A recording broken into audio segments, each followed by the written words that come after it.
Рахмат. В ходе поездки в Нарын мы встретились с этническими кыргызами, переселившимися в 2017 году в Нарынскую область из Афганистана.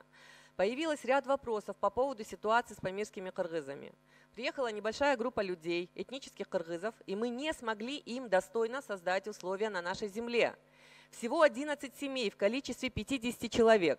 Основными проблемами для них сейчас является отсутствие постоянного места жительства и крова, а также отсутствие постоянной работы и получение гражданства Кыргызской республики.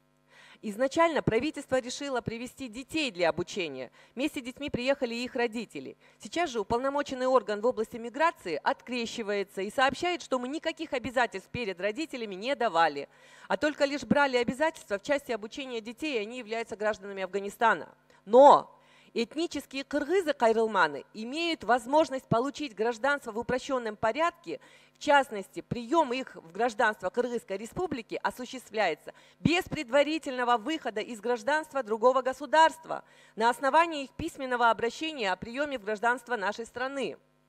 Целая госпрограмма существует. Что было в рамках этой программы сделано?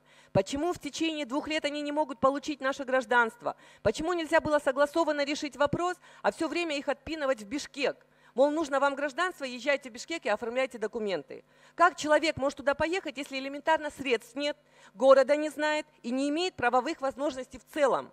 В итоге прошло 2 года. И в каком статусе они проживают, не интересует сейчас никого. Статья 18 полномочий органов местного самоуправления гласит: органы местного самоуправления в соответствии с земельным законодательством Кыргызской республики предоставляют кайрылманам земельные участки безвозмездное срочное пользование. Выделен ли хоть один земельный участок этим людям сегодня? Нет.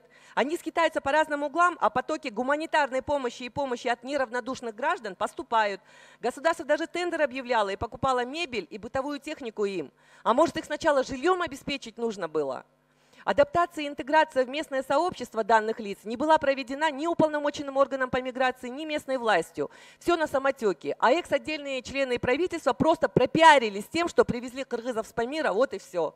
И никто не мониторит и даже не интересуется их жизнью. Сейчас эти люди вынуждены выживать. Вообще ситуация с кайрылманами не должна рассматриваться только по ситуации с памирскими кыргызами. Она применима ко всем этническим кыргызам, живущим в Таджикистане, Узбекистане и других государствах. Что сегодня имеем мы? Гарантий для кайрылманов нет. Так зачем привезли их тогда? Уважаемый Ашибек Мойдунович, в рамках изложенного в целях принятия мер в разрешении данной ситуации прошу дать соответствующее поручение комитета о создании рабочей группы совместно с правительством. Правительству представить полную информацию по размещению оказанным социальным гарантиям этническим кыргызам и расходам из государственного бюджета и поступивших от доноров. Рахмат.